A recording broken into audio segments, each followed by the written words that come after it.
just realized the entire beginning of the show we were muted. How about that? Wow. Hey, welcome into the Hot Read Podcast. That's not my problem. It's my fault. The hand up on that one. Hey, welcome into the Hot Read Podcast for Friday, January 26th. I'm your host, Easton Freeze, director of published content here at BroadwaySportsMedia.com. We're also brought to you by the 440 Podcast Network. And once again, I am joined here live at Boom Boss Craft Pizza and Tap House in Spring Hill by producer JT. Like I was saying to you when I was muted, and you could just see my lips flapping.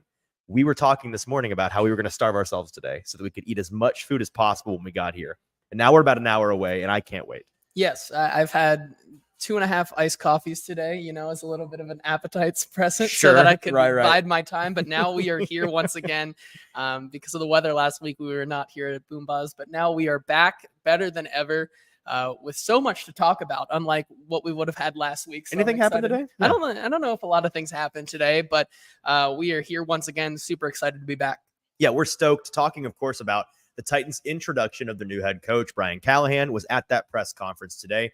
Heard a lot of things, saw a lot of things. We're going to go through all of the highlights from what was a pretty long live stream. If you didn't get to catch the whole thing on YouTube or wherever you watch your live streams, we've got 8 clips that are really the most important bits from that press conference that we're going to dive into. We're going to play them here on the show for you and then react to some of the things that Brian Callahan had to say, give you an idea as to what the vibe was. Very different situation at St. Thomas Sports Park today than any situation I was in during the Vrabel era. So we're going to talk about that. And then we'll dive into the best bet gauntlet. Of course, today we've got some redeeming of ourselves to do in the conference championship round, but we've got some picks that we are awfully fond of. So looking forward to diving into all of that, as well as your comments and questions, anything you have to say regarding today's press conference, the Titans introducing their new head coach. We'd love to hear from you. The way you can do that is joining us over on Broadway Sports Media's YouTube page. It's Broadway Sports Media on YouTube.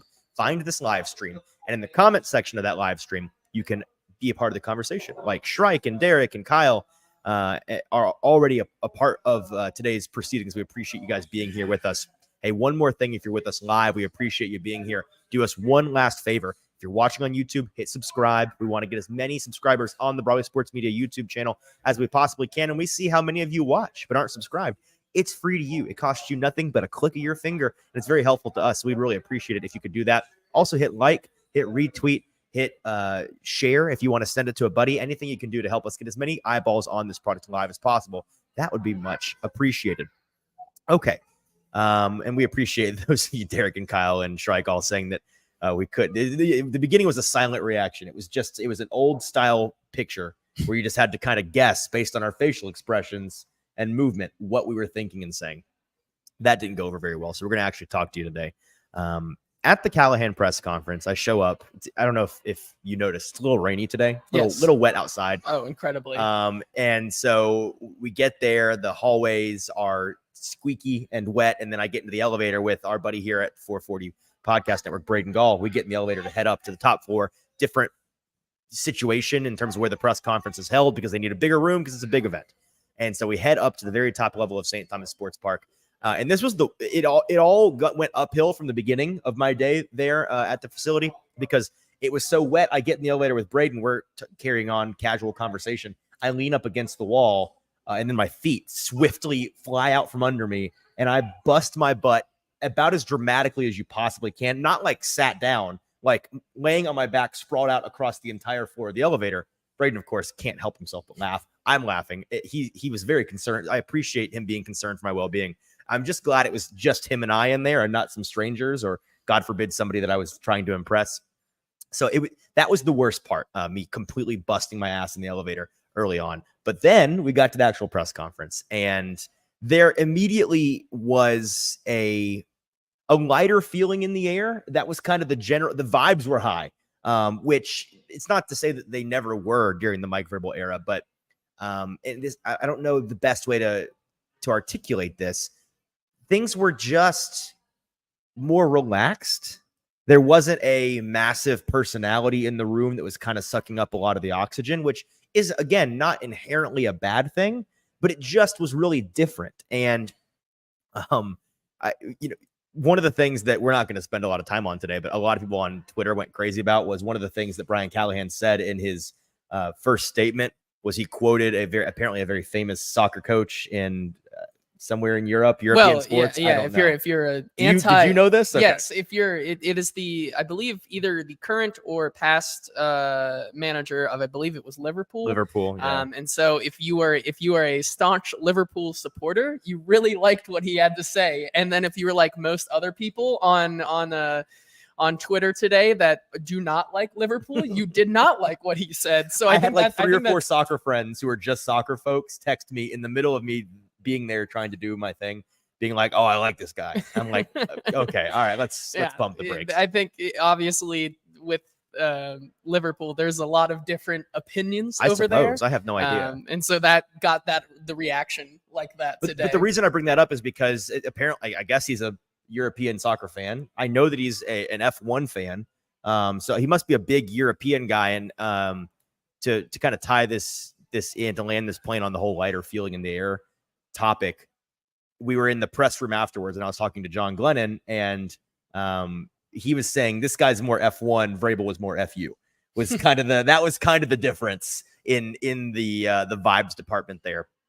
But it was very clear early on that, and this is something that we kind of could already have told you, but this was just confirmation. The Titans pulled a classic pendulum swing rebound hire with replacing Brian Callahan in place of Mike Vrabel's empty head coaching office. It's one of those things where you go from a guy with a big, debilitating is the wrong word, just like overwhelming personality, suppressing people. Folks are maybe a little bit scared of him a little bit, or you're intimidating. Sure, those are great words for it. You go from that to a guy who's pretty laid back, not like a beta by any means, but somebody who's just like got a chill bone in their body a little bit. And you also go from a guy that, is more defensive and CEO type to offensive scheme, X's and O's, football nerd, analytics, modern NFL. Like, those are the things that were immediately evident. Wow, these two folks, Vrabel and Callahan, kind of couldn't be any different in that regard. And you see that a ton. I mean, NFL, we talk about this a lot on the show. NFL teams with GMs, with head coaches, they make these people in relationships. They make violent swings of the pendulum back and forth because you, as is true with anything in life, you want what you can't have. And so the Titans chose what for the past 6 years they felt they couldn't have. Yeah, that's exactly how I would put it as well. And as Kenneth says in the comments here, no longer walking on eggshells in the building. That's kind of how it felt a little bit. Is a good way to put it. Roshan also saying one day in, and Callahan is the most personable Titans coach in at least a decade and maybe ever. Sure hope he's actually good. Yeah, well, he's a charmer for sure, but let's see if he can charm fans on the field. I was about to say, being a charmer, the decisions he counts makes for as well. nothing in terms of actually remaining employed as an NFL ball coach. There's a lot of certified jerks that have won a lot of football games. Yes. The greatest coaches of all time come to mind as guys that maybe you wouldn't want to grab a beer with, but they sure know what they're doing out there. Yes, and then Shrike, just to your point here, says Liverpool can go to hell, but Klopp is fantastic. So all of this is right over my head. Me neither. Okay. But you can see the reaction that it elicited. People are passionate. Yes, is what I can tell you. But yeah, so my general, and before we dive into some of the clips, just my overarching impression of Brian Callahan from this press conference. And again, it's day one. It's the spring. Stakes couldn't be any lower at the moment. Like, it's all uphill from here in terms. I had somebody like giving the media a hard time for asking softball questions. It's January. It's an introductory press conference. One, why would we want to get off on the worst possible foot with a guy? And two, it's not like we're going to have countless opportunities that aren't like a more corporate big event with a bunch of people that aren't just media there to ask him these. We're going to have a chance to ask these questions. This is not Rand Carthon. This is not one of two press conferences he's doing this year. He's going to be doing one every day all year long.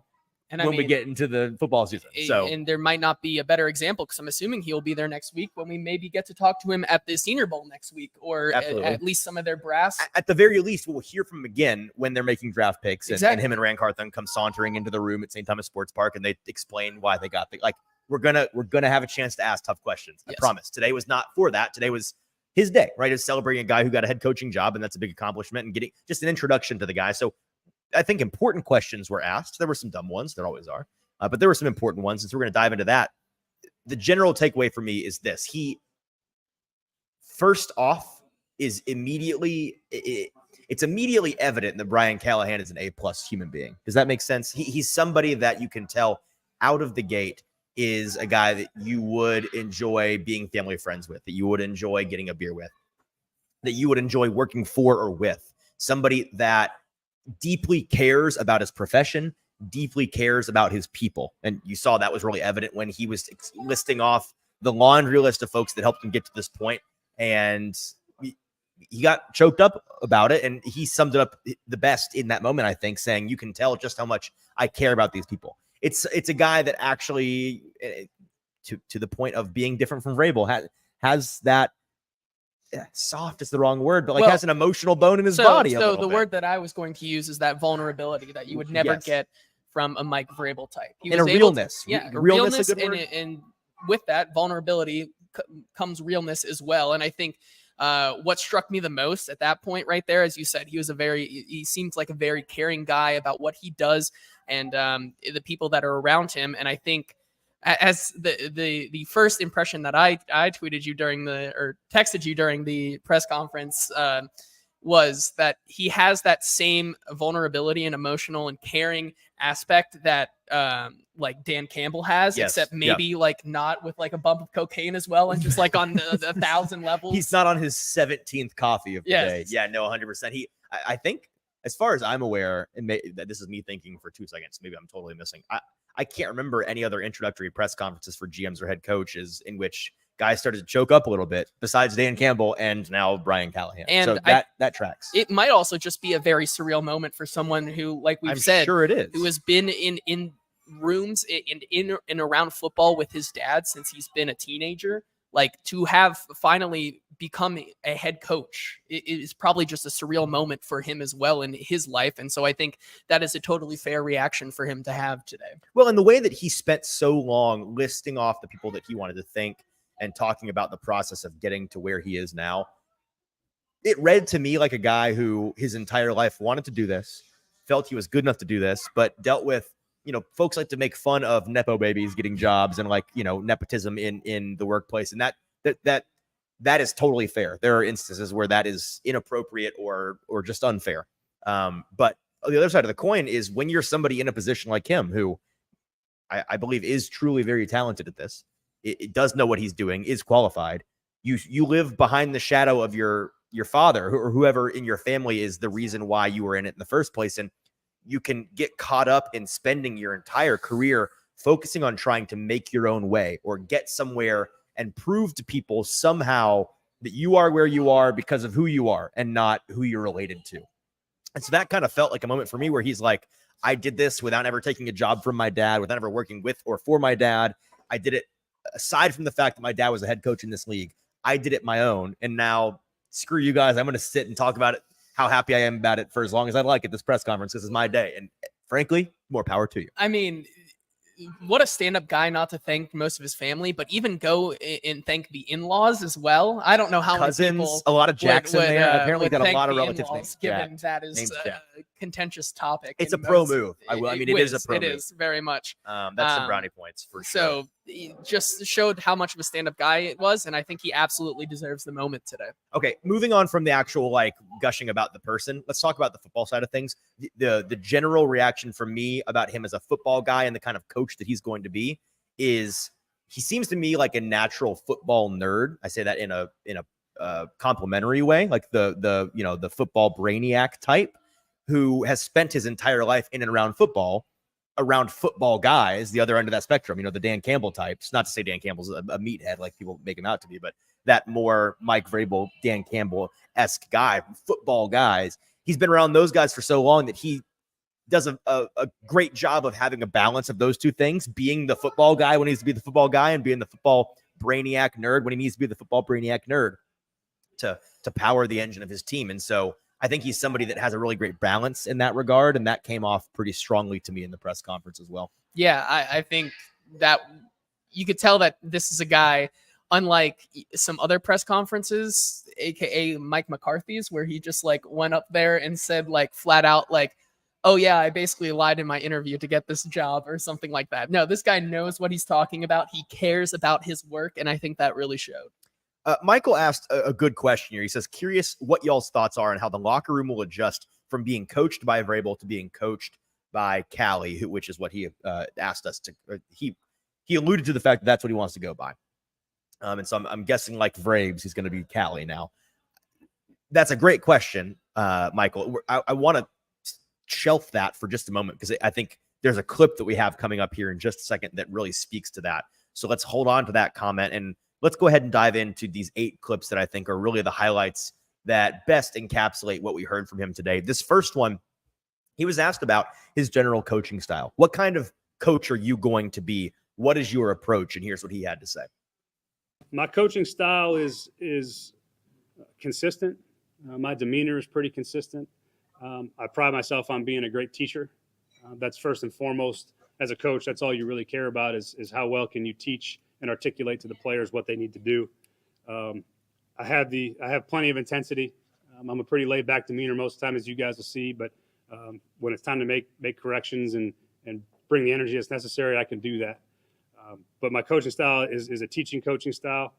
We're trying to make sure that our guys know exactly what to do, how to do it, and can go execute at a really high level and as fast as humanly possible. Now, in that regard, I don't think he's going to be all that different from Vrabel because one of the calling cards of the Vrabel tenure was he's not just a teacher, but he's a hands-on teacher. He's the one putting on the blocking pad. He's the one wanting to get in there during the draft season and get his hands on a guy to feel the power, to feel the technique. And then at practice, it was a lot of the same. It was putting on that blocking pad, holding out a blocking dummy, whatever it may be, constantly going to the different position groups and telling them what they need to be doing differently, or what they're doing well, and trying to emphasize certain things. But it was all very technique based. It was all very. I think Vrabel was as much a teacher as I've ever seen in a head football coach in terms of practical application. And I don't doubt that Callahan is the same way. I do wonder, however, whether he's going to be a teacher in that same way that Vrabel was, that hands-on. I mean, he's not the former player type that he did play in college, I believe, but he's not a multi-time NFL championship winner.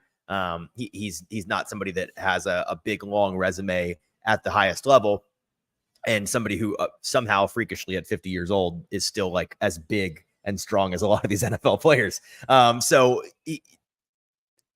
I don't know.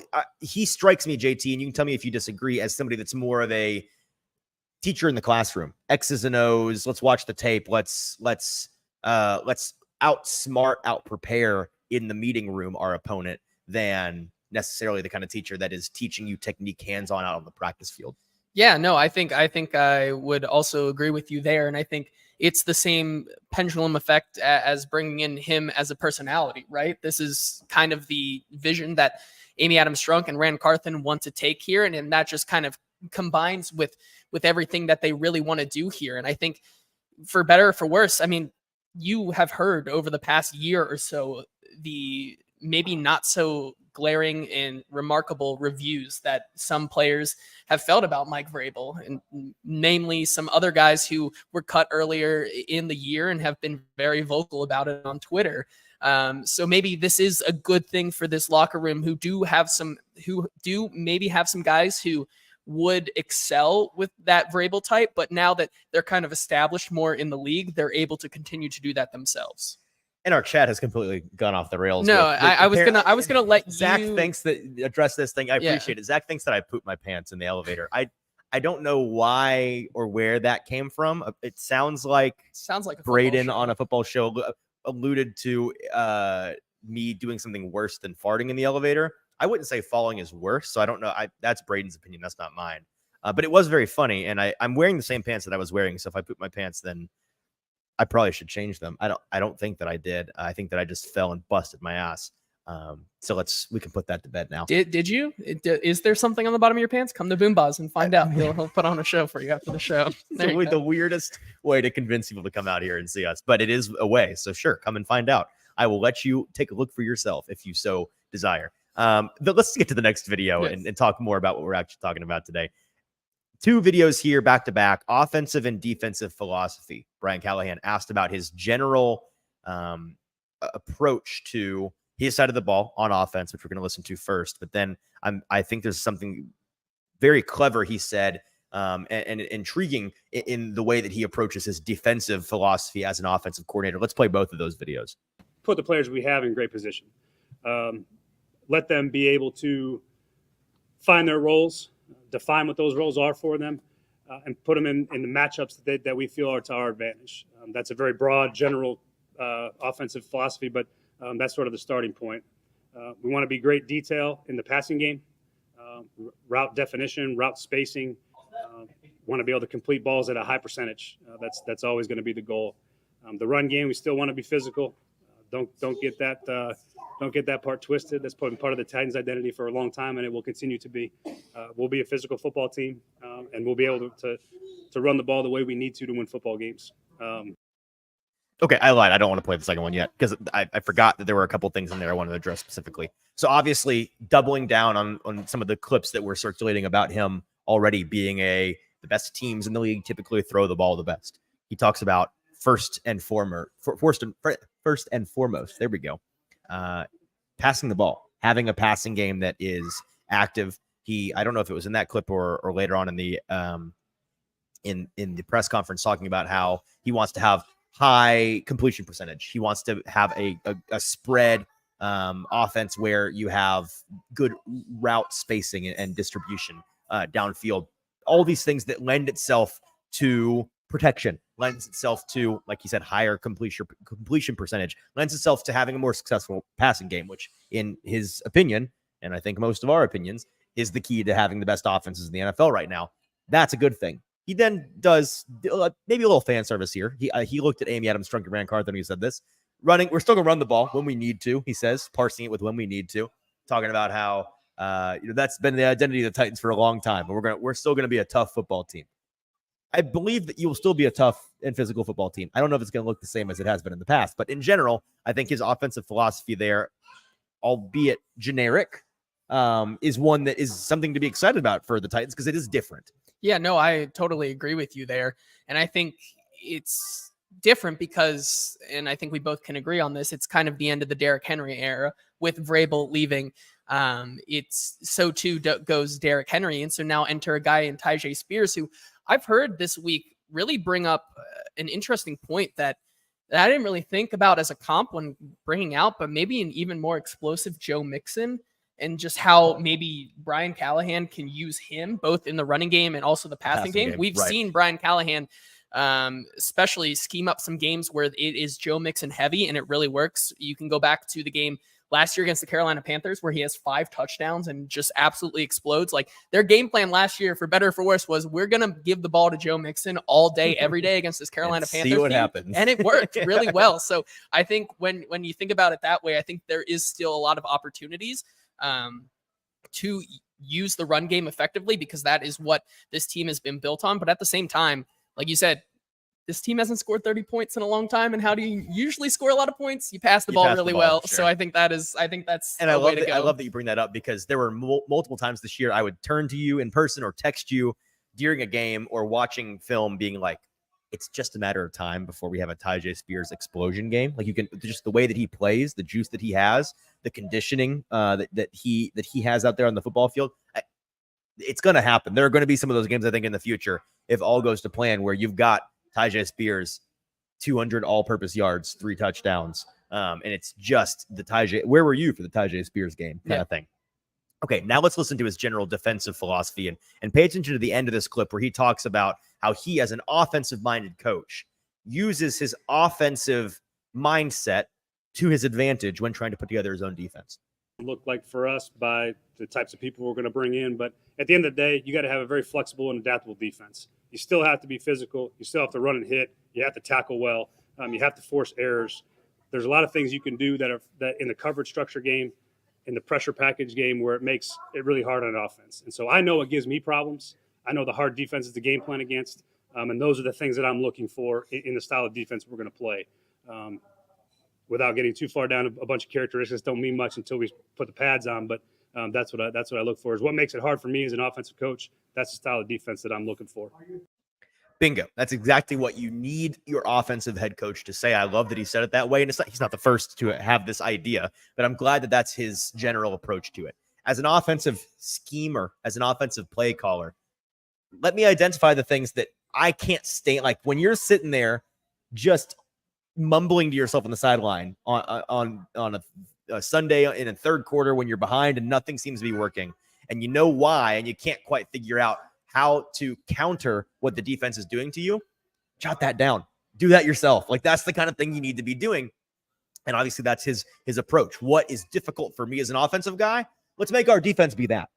Yeah, I really love that. And the ability to learn from your mistakes, I think, is something that this Titans team has lacked for a little bit now. And I think banging your head, just banging against like we said this year, the one word that I would describe this past 2023 Titans team was insanity, because they would never change up what they were doing. But Brian Callahan's ability to change up and change and do things differently and learn from your mistakes, I think is a big attribute and something that Amy Adams-Strunk and Ren Carthen really liked from him. We asked him, I forget who, I think Paul asked him. I think this was the first question, actually, or no, I might be getting it twisted. Paul, at some point, Paul Karski asked him if he had been in contact with Will Levis yet. And he said yes, and had some thoughts on what Will Levis under his tutelage could be. Let's listen to what he had to say. I called Will I don't even know what day it is anymore, but I called Will a few days ago after I got the job. And then I saw him here today. He was working out, so I got a chance to catch up with him. I told him he's leaving town, I think, tomorrow morning, but he'll be back. But I've really enjoyed getting to know him. I can't wait to get to work with him. He's got a lot of really special physical talents that I'm excited to go see if we can make better. And everything about him so far has been fantastic, and I'm excited to get to go further down into it. Everything about him so far has been fantastic is a pretty glowing review, I would say. Zach brings up an interesting point in the comments. I think this is the most important thing here. Will Levis tweeted out an ad for DraftKings, apparently. I've not seen this. Not one mention of Brian Callahan, although Brian Callahan today went out of his way to mention that he'd talked to Will Levis. Does Levis hate him already? I think the answer obviously is yes. And so, Zach, I appreciate you bringing that up. That's very important. That's big J journalism work right there. But no, I think that's the most exciting element of this new coaching regime. We've seen Brian Callahan with a number of different number of different quarterbacks in the past, many with a lot of success. And the thing that keeps coming back to mind for me, and once we get an opportunity to talk to him more, I'm guessing in training camp, I'll have to ask him this question. But what we talked about when he was hired, the last quarterback he coached is a guy that needs to be schemed up and taught differently than the way Will Levis needs to, just the way that they're built, right? We talked Joe Burrow. He is at his best when you are throwing 30, 35, 40 times a game, a lot of short and intermediate stuff, throwing outside the numbers, taking shots downfield at times outside the hashes. Will Levis, kind of the opposite in the sense that his prototypical quarterback mold is, hey, let's throw 15, 20, 25 times, maybe 30 if you're trailing.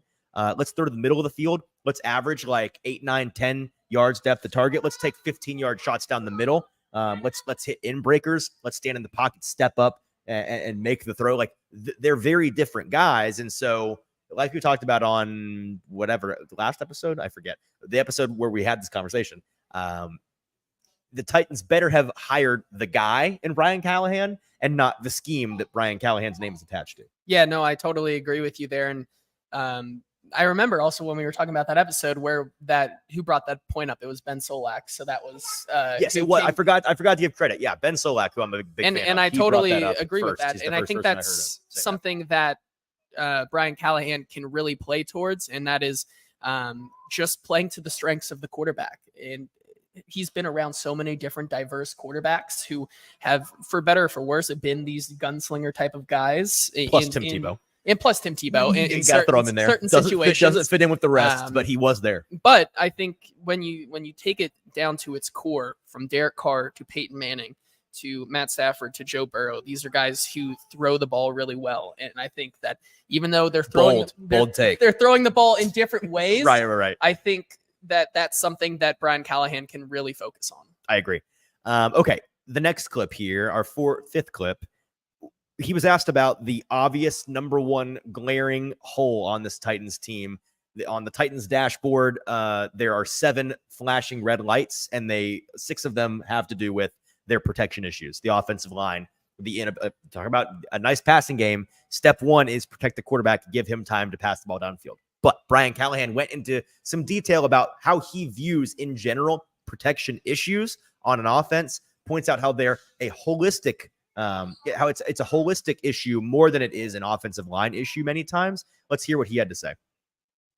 There's a lot of things that go into protection. Some of it starts with as simple as you got to go win. You got to win versus tight coverage. Protection is an everybody problem. The quarterback's got to get rid of the ball on time. They have to work through progressions quickly. So to say that it's a specifically the offensive line needs to fix the protection problem, I don't agree with that. I think it's a holistic offensive issue if you have protection problems, and there's a lot of ways you can help weaknesses, highlight strengths, and everybody's involved in the process. As far as profiles of offensive linemen and players, obviously you're looking for the guys that are great at pass pro. You're looking for guys that can anchor, guys that got great length. We'll talk about all the traits at a later date, but schematically you can help a ton. You can chip, you can bang edges. Backs got to be fantastic in pass protection. They got to know who to block and how to block them. So it's a holistic offensive issue. And so our job is to find a way to make sure everyone knows all the specifics of what we're trying to get done, and then they can technically go execute it. And as somebody who has been covering this team for a couple of years, watching them for many, many more, that's another thing that he has said that there's a shot of dopamine in my brain, because it's like finally we have somebody that is going to, it sounds, be very intentional about fixing the Titans' long-standing protection issues that they've had. And a big part of that is personnel, we know. But 2 is aware of and happy to talk about the fact that, hey, it's more than just getting the linemen right? There are things you can do scheme-wise to not fix issues, but work around issues in a pinch. There are things that you can do as a whole team that lend themselves to better protection, which is going to be important because it's going to take more than one offseason to fix what the Titans have going on up front.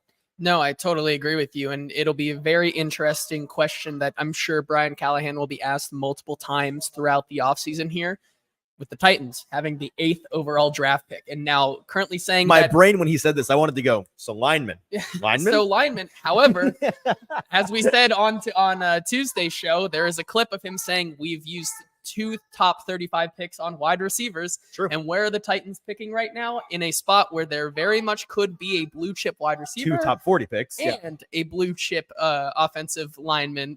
So what is he going to do? It'll be very interesting to see which Can't side. wait to spend the next which side 14, matters 15 more shows discussing which of those things they're going to do, and then in the end, still not really have much of a clue. Okay, just a side note, because some of our friends are really trying to get us off track here in the comments, but I do want to address it because I'm immature and I think it's funny.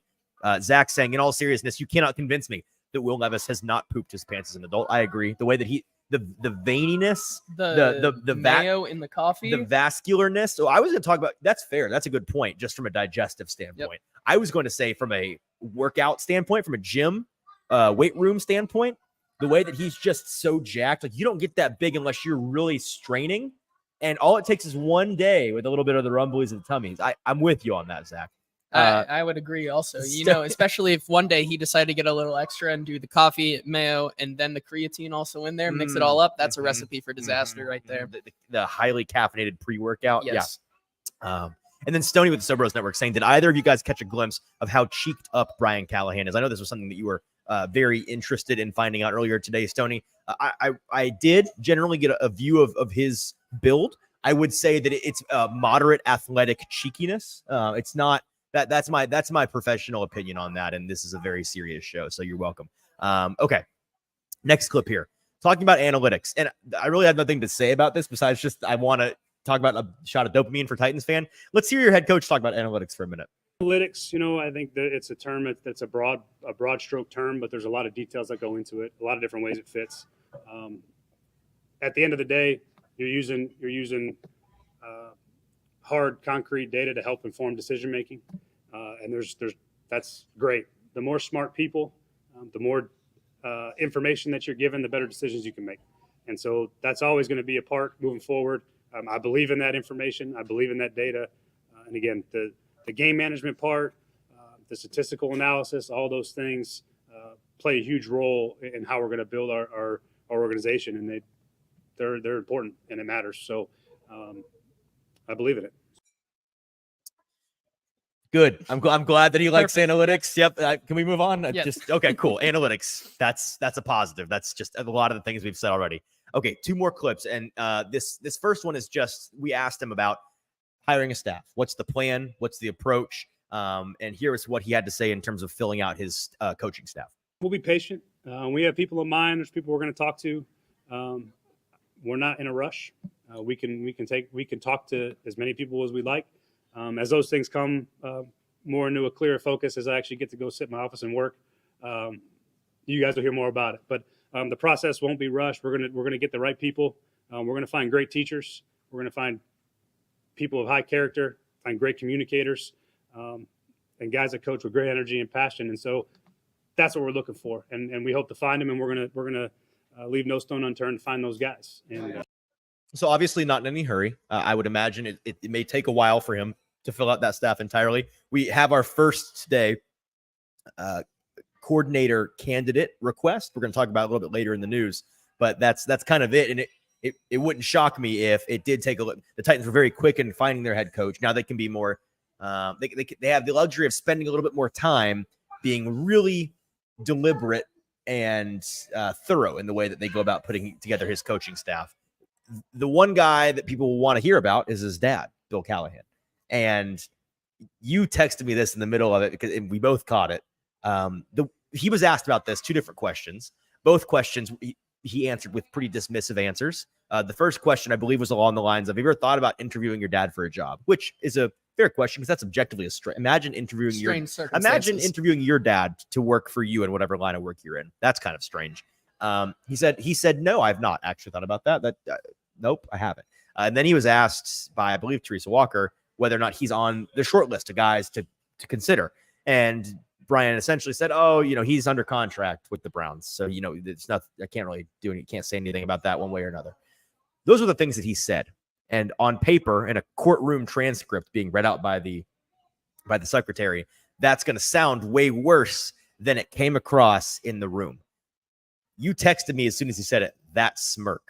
And I agree that in general, the facial expression on Brian Callahan's face, his expression did not in any way match the words coming out of his mouth in that moment. Indeed. It was the first thing that I saw. And it's a wink, wink, nod, nod. It's almost like the same smirks that we've had to endure through this entire episode with this chat. I feel like trying to be professional because the audience is relentless. But yes, I agree. It sounds like they're not even listening to what we're saying. No, I think we're just talking to ourselves. I think it's just a conversation between me and you. But no, I feel like there have been conversations and there are things behind closed doors that whether you can say it's tampering or not, I find it hard to say that they have not even calling your parents is not tampering. How dare you? It's probably happened, and I think that it will continue to happen. And I think it's a better sign than that's the kibosh. The NFL arraigns him. You called Bill Callahan 3 times. He's my dad. I was seeing how Pops is doing. Come on, not allowed to talk to my parents. Hello. Yeah, well, I am still firmly on I think it's going to happen eventually. It may not be soon, but I think eventually Bill Callahan will be in Tennessee. If I had no inside intel, just reading the tea leaves on that. That's how I feel. Are we kind of on the same page there? I think so. And when we get to the news, we'll talk about a team who also was in a similar situation. Yes. We can discuss that one team did the right thing, I think, and is a good team. Setting and I think they're example for the rest of the league. Setting a good example for the rest of the league, I would say. Okay, last clip here. And this is the best question. It was asked by our buddy Nick Suss. Not surprised. He's a very, very smart person. At times, he's the smartest person in the room. When it's just he and I in a room, I know he's certainly the smartest person in the room. And he asked a great question near the end of the press conference, essentially saying, Brian, you were there in Cincinnati when there were some leaner teams wearing Bengals jerseys. There wasn't a whole. The cupboard was on the Bear side of things. That's a nice way of putting it. Yeah. I'm trying to be very political about it. And you were 0-11 at one point. what did you learn from that experience that might help you in another rebuilding-ish situation that you have here in Tennessee? A very good question, a very thoughtful answer. Here's what Bill Callahan had to say. Brian Callahan. Fantastic question. A lot of adversity in those early years. You know, we didn't quite have the roster to compete with some of the teams we were playing against, but we saw in those dark days the core of what our team was going to be. There's a lot of players there in that first and second season that are still there now, and we're there for sort of the glory of it. But I learned that when that adversity strikes, consistency. Zach was an incredibly consistent leader. We just kept hammering the message, and we believed in what was happening, even though the wins weren't taking place. There wasn't the tangible evidence that this is what's happening, but we felt it. We saw it in the locker room. We knew at some point, as we kept building our roster, that we were going to be a really good football team. And our players believed it. Our coaches believed it. And those are good lessons to be through some of those lean years. I mean, 0-11 was not a fun place to be. But we learned a lot from it. And really the foundation of what our team became 2 years later was a lot of guys that had went through that process. And so you learn a lot about people when things are tough. We learned a lot about the guys in that football team. And there was a lot of them that were incredibly high character, loved playing football. And they helped us get out of those times as well. So, you learn the most when things aren't going very well. Everyone can be positive when you're winning a bunch of football games. So, those are probably incredible, intense learning experiences for me. And so Michael, who asked the question at the top of the show about what our thoughts were on how the locker room would adjust from being coached by Vrabel to being coached by Callie, this was the clip I was waiting to get to. And this is, I think that his answer is really telling for a couple of reasons. Number one, when a new coach comes in and has to fill the void of a guy like Mike Vrabel, who there were ups and there were downs, there were shortcomings for sure. I'm not trying to gloss over those. But generally, his 6-year tenure with the Titans was a lot about resetting and establishing a strong, defined culture of guys who bought into his leadership, bought into his message in that locker room. He was a leader of men type. Brian Callahan coming in, having to fill in that role, fill the void left in that locker room.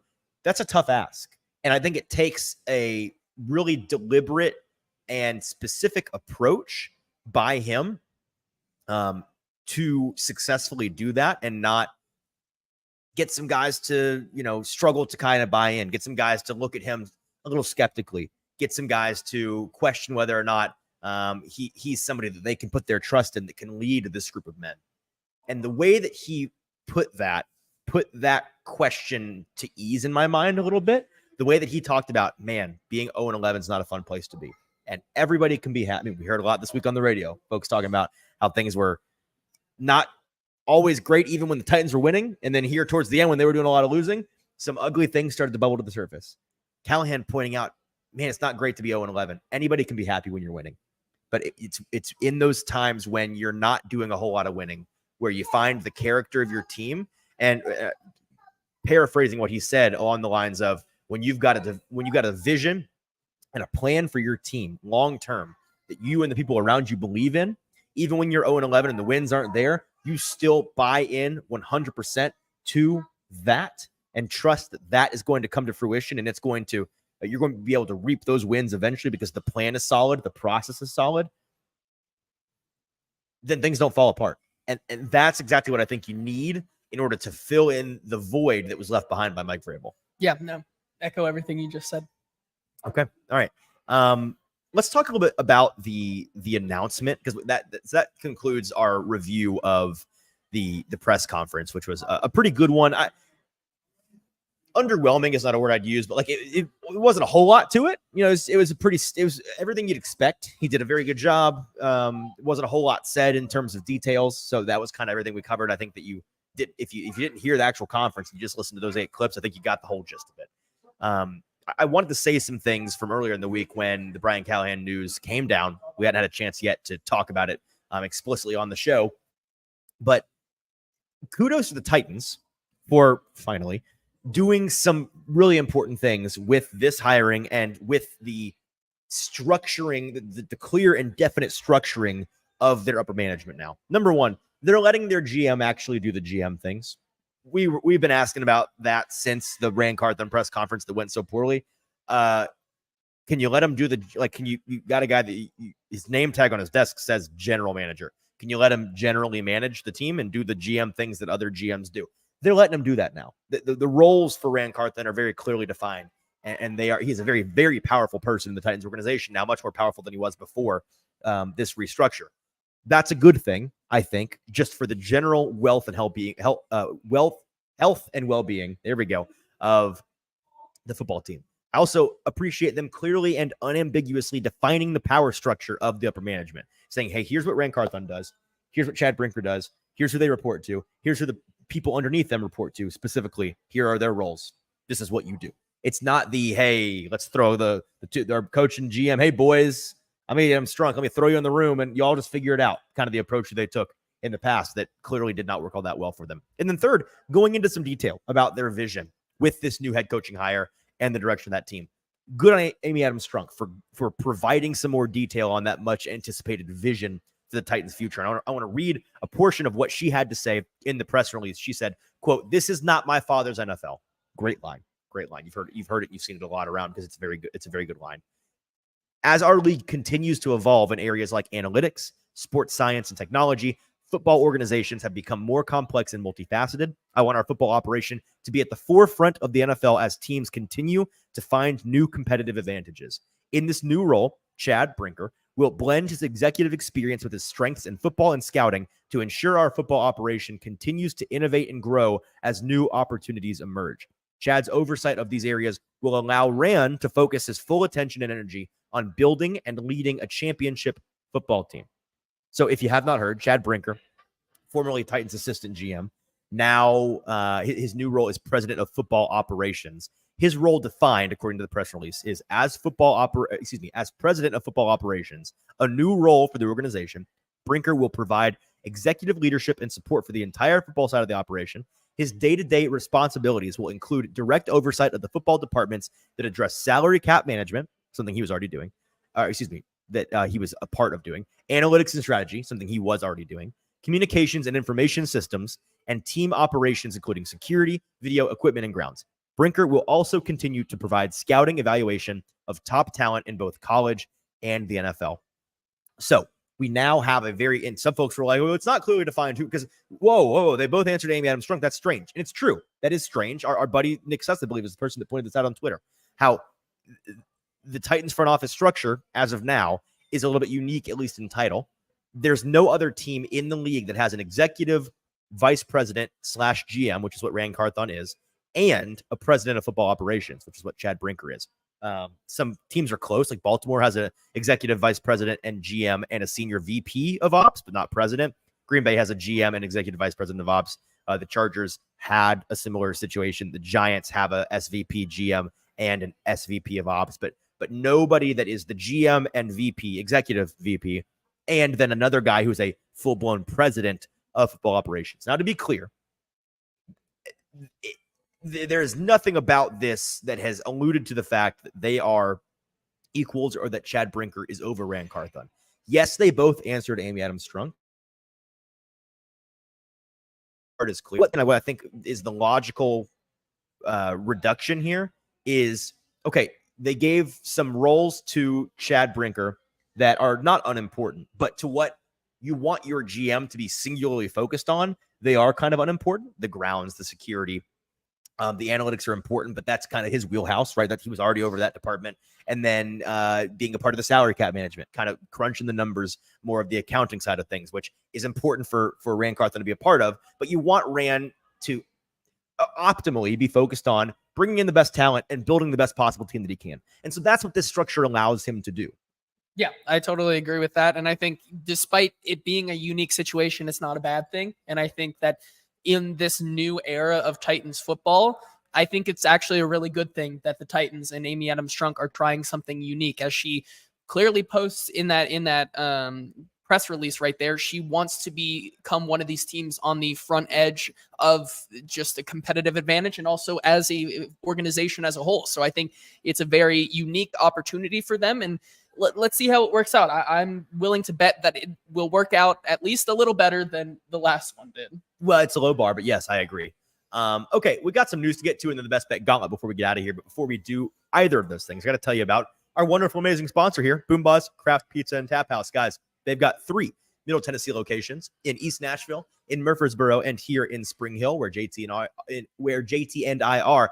Just a short drive down I-65 if you're in the Nashville area, about 20, 25 minutes to get down here. It is awesome. We love Boomba's. Like we said, genuinely, my stomach has been rumbling this entire time. I've been trying to ignore it because I have starved myself today. I am about to go gorge myself on appetizers and pizzas and some of their delicious drink options on tap. A ton of domestic and local brews on tap that are all I don't think we've yet tasted one we did not like. So a constantly rotating cast of characters, keeping it fresh all the time. They do the food, sports bar, drink option game here at Boomba's as well as anybody, really. It's really a fantastic experience. I'm currently in my field of view. I see 1, 2, 3, 4, 5, 6, 7, 8, 9, 10, 11, 12, 13, 14, 15, 16 flat screen TVs right now. And I'm sitting in the corner of the place in a separate room. There's a lot that I can't see. Like every wall, every ceiling in this place has flat screen TVs. And it's not the kind, you ever been to a place where it's like, it's a sports bar and you walk in from outside and you see those TVs everywhere. Great. We're gonna have a good view wherever we sit.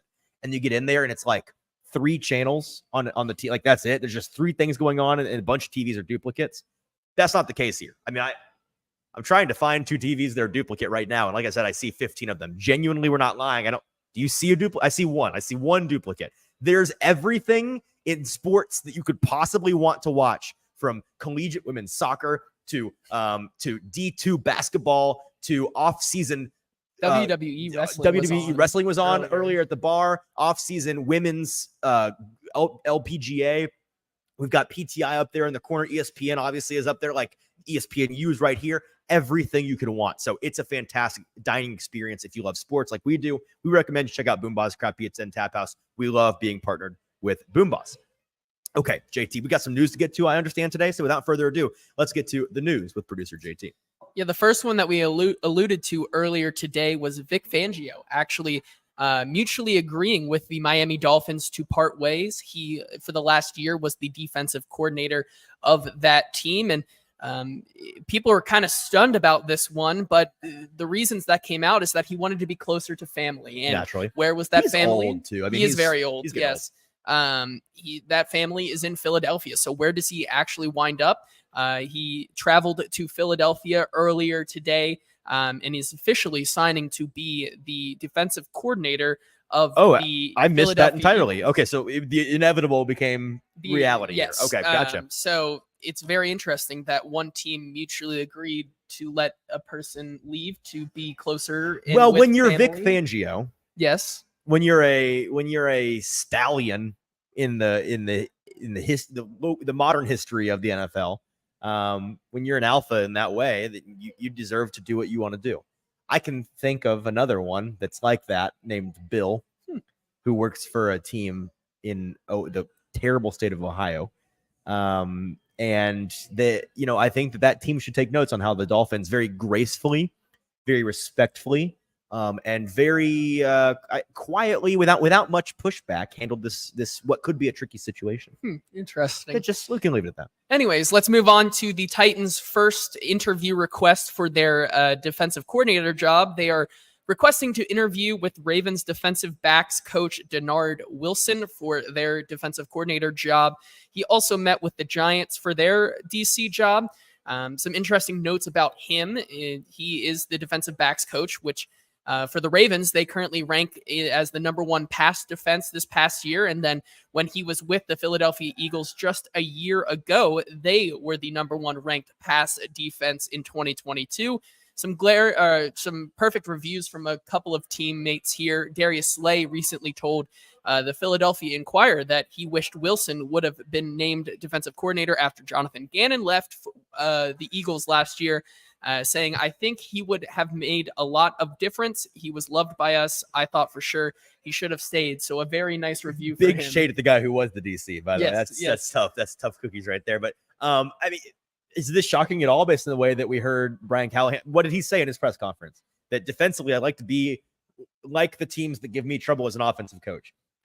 in Cincinnati. The Ravens gave him trouble this year. He played against the Ravens a whole lot the past couple of years, and they have been a very good defense for a long time. And so why not go to that Ravens well? It makes total sense. Yep, and especially being on two different teams with two different personnel and being the number one pass It worked defense, both times, right? Exactly. It's pretty nice and would be a home run hire to that coaching staff. And let's talk about the coaching carousel roundup, as we've had a couple of coaches over the past 48 hours be hired by teams, starting with the Los Angeles Chargers, who get their guy who basically has been set in stone since probably early November or so. Jim Harbaugh is now the coach of the Los Angeles Chargers. He will try to rectify their disastrous situation and get Justin Herbert back into the playoffs. The Panthers, with a little bit of surprise, but I don't think it should be too big of a surprise. They hired Dave Canales, the Buccaneers offensive coordinator, earlier today. He was a big part of why Baker Mayfield kind of returned to relevance, and will now look to kind of do the same with a second-year Bryce Young and kind of tap into that potential. Mm-hmm. And then earlier today, as we were driving here to Boombaz, the Falcons, with a shocking hire. This one was surprising. Raheem Morris, the defensive coordinator of the Los Angeles Rams. He was the defensive coordinator when the Rams won the Super Bowl, and also was the interim head coach for the Falcons a couple of years ago when they fired Dan Quinn. So interesting hires there, which only leaves two open spots here, the Seahawks and the Commanders. And there are four candidates that come to mind here. Two that it's not very shocking that they haven't taken a job, and two that have been talked about a lot. Those two that have been talked about a lot and are finding no dice. Who might that be? Bill Belichick and Mike Vrabel. Very interesting that they have not been hired anywhere. And then two other guys, Mike McDonald and Ben Johnson, who are still in this playoff race. Interesting to see if these two jobs end up going to them or another guy like Bobby Slowick, who is still in the mix. Well, since the beginning, the Commander's job has been tied to Ben Johnson. I think everybody still believes that's going to get done eventually. Lions still being in the playoff race. I'd imagine if they were out of the playoff race a long time ago, that this might have been the first hire. Like we don't know. Maybe that's all smoke and we're just all being fooled. But if we are, it's all of us together. So I think for now that's a given. Man, what are the Seahawks going to do? I don't know. It's pretty crazy to me. You think about the pendulum swing, like Mike McDonald, different from the Pete Carroll era, but not super different. It'd be, you know what I mean? Like, I think a lot of those fans are probably in the same boat the Titans fans have been in. Like, let's take this opportunity. Let's get an offensive guy in here. Let's modernize this thing. And if they get a defensive guy, people are not going to be happy. I mean, especially, I think, and if you are the Seahawks and you end up with Dan Quinn, I think it's easily, I mean, you could put it probably there with Antonio Pierce maybe, but it's maybe the least sexy hire of this coaching cycle. No, not with Antonio Pierce. Really? Easily. You think it's the worst? Because the team at least won. Like AP had like some momentum. This is true. He had some results. The players love him. He's a folk hero. A little like, what's Dan Quinn got going for him? Nothing. Yeah. Absolutely nothing. Really interesting. But that's going to do it for our news today. All right. That's the news. That leaves us with just one more segment to get to today. The best bet gauntlet. We have to, by law, recap what was, you know what? It took us 21 weeks of the year to have a truly disastrous week, which maybe this is the optimist in me, I count as a win. We have built in a lot of room for error for us in this week. And that's just the nature of betting. You're going to have big ups. You're going to have big downs. It's always going to come back eventually. Long term, you got to have that winning formula, and we still do. Long term, we are still winning a lot more than we are losing. But last week we went 2-8. Really tough week. A lot of pros took an absolute bath on that week. Some of the most popular one of the betting shows I listened to went 0-6 for the first time in the 3 years that I've been listening to it for 3 years. They went 0-6 for the first time ever, and usually I use them like as a guide for where I want to be looking that week. So that is reflective of, I think, just the way that the pros took a bath. It was a very square week. I think extremely square. We ended up on the wrong side here, but yeah, we did go 2-8. Easton, you carried the show going 2-3 this week. Where are those other 5 losses? You're in a tough spot when the 2 and 3s carrying the show. Yeah, it was an 0-5 week. There was one bad beat. I believe my Ravens under lost by a half a point on a last second Justin Tucker field goal just to put it away, which was tough. He actually told me he did it specifically to spite you. That's very nice. So that happen. Some other bad reads. There were just a couple of ones that I was like, yeah, I could see why that didn't happen. Things that felt dead out of the gate. That was okay. It was a tough week, but yes, going 0-5 and still 20 picks over 500. You're the schizo of our betting troop here, because you're the only person to go 5-0. You did it twice this year. Yep. You also were the only person to go 0-5. You did that and then once. and then to make it worse, I doubled down all of my money on Buffalo. And you should have known that it was just not your weekend. It was not my week, but like you know what is their weekend? This upcoming weekend. We were on to a new week. That does not matter anymore. So with my first pick of the week 23 now, I believe it's 23 the championship weekend best bet gauntlet. Championship I think it is weekend 20. Best bet gauntlet.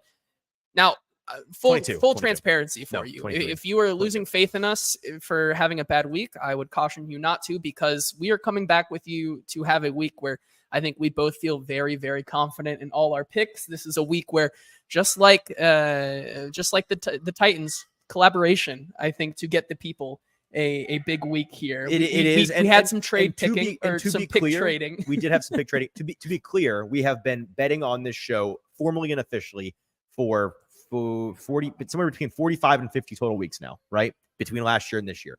I went back and checked this week. We have only once in the history of the show had back-to-back weeks where we were under 500. So it's a little interesting. The trend would indicate that this week we have a bounce back. We're going to have a bounce back. But with the first pick, this is a line that I sniped earlier today, and it's one that is going to continue, I think, to bounce back and forth. So you really just have to watch it. It will be there again. I'm taking Detroit plus 7.5. So I'm getting the hook here at San Francisco. This one I think is pretty easy to me. This is it's a battle of the Brock Purdy train maybe losing a little bit of steam. A team also in the San Francisco potential 49ers. NFL MVP Brock Purdy. He's losing a little bit of steam. Okay. I think he's the 5 out of 5 candidate for that MVP award there. But last week was not a very good week for him, and I think they're playing a team once again in the Detroit Lions who just have the momentum right now. And if you want to look to it as San Francisco is a team that notoriously beats down on teams at home, well, the San Francisco 49ers are 0-6 against the spread in their last 6 at home. This is a team that has lost some momentum, and currently they have a lot of questions right now. Will Deebo Samuel play? Which, if he doesn't, even helps this bet even more, I think. And so I think with all of this, it's to say that there's no way that this Detroit team, with how good their run defense is, how good their red zone defense is, there's no way I think that Detroit loses by more than a touchdown. I think it's going to be a very close game that might come down to a field goal. So I'm going to take the underdog and maybe bet a little bit with my heart as well to see the Motor City Kitties finally get to a Super Bowl. I'm with you on that. I'm going to take the other game and take the side on this one for my first pick of the conference championship best bet gauntlet. Taking Baltimore -3 against Kansas City. Locked this line in earlier in the week, so hopefully you are following our bets on at Hot Read Pod on Twitter, where we lock in early lines, because this number is now to 4.5 at some places, and I don't think it's coming back down, frankly. This 3 is crazy. It's crazy that it was at a 3. I think that the Ravens are going to win by at least a touchdown, maybe 10 points, 10 plus points would not shock me in this game. I'm probably going to have some escalating alts, some ladder alts on the spread here. Baltimore is dramatically better than either of the teams that the Chiefs have, I think, fooled some folks with their last 2 games in the playoffs. Now, some of their playoff success is real. I'm not saying it's totally phony. I think they've been better the last 2 weeks than they've been largely most of the year. But the Ravens are the only team in the league, I think, in history who have a plus 100 point differential against playoff teams in a season. They didn't have a single home game this year against a team that was below 500. And they went 8-1, 7-1 in those games. I think they lost just one game. I think it was to the Colts. It was in fluky fashion to the Colts. And so this is just such a better team than the hospital Bills or the hospital and freezing Dolphins that they played the past 2 weeks. I don't think the Chiefs are going to be able to score much in this game. And that's going to be kind of a common theme of our bets here, but that's really as simple of a handicap as I can give you. I think that Baltimore is going to be able to score, and I think Kansas City is largely not going to. I think this Mike McDonald defense for the Ravens is going to put an end to the resurgence of what was a pretty dead Kansas City team in the regular season. I think this is where the train ends for them. Give me Baltimore -3 against Kansas City, and then they win by a lot more than that. I'm right there with you. I'm all Baltimore. And Kenneth says, who is brave enough to say the Swifties and Mahomes are going home sad? I don't even have to be brave enough. I will say me with my chest. They're going home They're going home sad. I'm so tired of this narrative. I need to stop seeing Travis Kelce on every other ad right now. I'm all in on the Ravens this week. And I'm right there with you with my second pick here. Staying with this Speaking game. of right there with me. I'm taking Baltimore -2.5 in the first half spread against Kansas City. A lot of what you said, when at home, their point differential in the first half against other teams is pretty crazy. I think they average 12 point, I think it was 0.3, something like that. It's some decimal, but that's how much of a margin they lead at halftime in a lot of games at home. Obviously, last week was a very fluky week for them, despite playing good defense. Why they didn't cover that first half spread? They let a punt return come back. And they'd also had, as despite having over 2 weeks off, 3 weeks off for most of their stars. Still only let CJ Stroud and that offense score 3 points in the first half. I think that's going to happen once again here. This Ravens defense is legit, man. They're going to get Marlon Humphreys back this week. I'm super excited to see what this defense can do, especially since they play a lot of man and they play really good man. And I think that's something that teams who have been playing the Kansas City Chiefs have been struggling with. I think they're going to be able to limit Rashee Rice and Travis Kelce and what they do. That linebacking core is legit. And I think even if Baltimore starts to play with their food at the end of that game and that gets closer down to that 3-point line there, I think in the first half, it's a pretty sure bet that this Ravens team in the first AFC Championship game, I think, ever at M&T Bank Stadium. I'm not sure. I think it's the first one in a long time, though. I think the crowd is going to come out roaring, which I think Patrick Mahomes did really not have to deal with that last week because, as I heard from people who were there at the team, apparently the whole crowd was just scared the whole time. The crowd was scared because they knew what was happening. But this team, I mean, Baltimore is a different animal. So I'm going to go with the Baltimore first half spread of -2.5. Yep, I love it. With my second pick of the conference championship best bet gauntlet, I'm going with what should be the shortest and simplest handicap I've ever given on the best bet gauntlet when I've handed out a pick. I'm thinking Kansas City, Baltimore under 44.5. I think it's going to get to 45, maybe 45.5 by the end of the weekend. So maybe wait to bet it. People are betting this number up because folks are buying into the Chiefs offense being back, the resurgence in the playoffs, them hitting overs in their first, I think they hit overs, and they definitely hit over last week. I think overs in their first 2 games. Again, I think that the Chiefs are not going to be able to score. And I think the Ravens will, but unlike last week against the Houston defense where the dam kind of burst towards the end and they were just starting to put up points, that Spags defense with the Chiefs is not going to be that way. And so while I think Baltimore will be able to score, I don't think it's going to be just racking up 30, 35, 40 points. And for that reason, I think that you're taking Kansas City, Baltimore under 44.5. I feel very confident about that pick. Yeah, actually, I'm going to go out of order here. Let's just finish off this bludgeoning of this Chiefs team, and I'm going to take my final pick here. With my final pick now, my third pick here, I'm taking Baltimore over the team total of 23.5, which seems pretty low to me, considering how this Lamar Jackson-led team may be able to slice and dice 3 touchdowns and a field goal. Kansas City Chiefs team. That's 3 touchdowns and a field goal. And with Justin Tucker, it's never out of the question that he may be able to get another one in there as well. This is a Kansas City team that has been very bad against the run. We saw what Josh Allen was able to do against them last week. Now you're going up against a triple-headed threat of Gus Edwards, who's ground and pound like James Cook was, the explosive guy in Justice Hill, who I think may be able to find a gap, and then Lamar Jackson, who can never count out to get a bunch of yards here. I think this is a really well put together team right now. And I think that this is a team where Baltimore is going to be easily able to get over 23.5 points. So I'm going to take their team total. All right. With my third pick of the conference championship best bet gauntlet, my first of 3 props, I'm taking Travis Kelce under 62.5 receiving yards. This is also to just spite the Swifties and the Kansas City Chiefs. But I charted this out by hand like an old man. I went through the entire season's worth of tight end performances against the Ravens. And they've got a pretty good safety back there that I think is going to be playing entirely on Travis Kelce all day, shutting them down. And I looked at all of the guys this year that were the lead tight ends against the Ravens defense. Only 2 of them gone over this number. Trey McBride in his coming out party game where he had 10 catches for 95 yards. It took 10 catches to get there. And then George Kittle when he had one of the 1 or 2 times a year when George Kittle just goes thermonuclear, had 7 catches, 126 yards against them in week 16. Every other week, everybody was under that number pretty comfortably. The average on the year for tight ends against the Ravens is 4 receptions for 41 yards. I went and looked the Bills and the Dolphins, the other 2 defenses that the Chiefs have played this year. For comparison, the Bills this year have allowed 5.1 receptions and 49 yards, and the Dolphins have allowed 5.5 receptions and 55 yards, whereas the Ravens are 4 and 41. So a significantly more stout defense against tight end receiving threats. For that reason, I think the Travis Kelce resurgence the past 2 weeks is going to be proven to be a little bit more fake than not. And I think that he'll have a nice night. You told me he had 45, 50 yards, 3 or 4 or 5 receptions. I'm with you. I don't think the difference here will be he's not going to get that big catch and run where this, he catches the ball 12 yards downfield and there's 23 yards of yak. I don't think that's coming against this Ravens defense and against the secondary. So give me Travis Kelce under 62.5 receiving yards. Yeah, I'm with you on that one. My 4th pick here on this week's Best Bet Gauntlet, just going out of order just to keep it, I was about to say, now you're making it hard. Yeah, it's all right. I'm going to take Christian McCaffrey over 4.5 receptions this week against the Detroit Lions.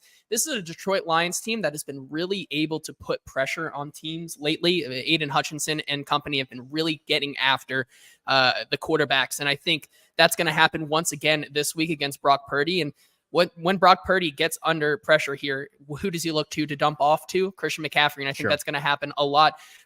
Christian McCaffrey has had 4 receptions or more in his last 4 games. He's gone over 4.5 in 3 of those 4. This seems pretty safe to me, how much pressure they're going to get on him, and also how much they're going to try to design Christian McCaffrey to get around that linebacking core that is a little banged up for this Detroit team. I think this is pretty easy for me. So I'm going to take the over on Christian McCaffrey receptions at 4.5.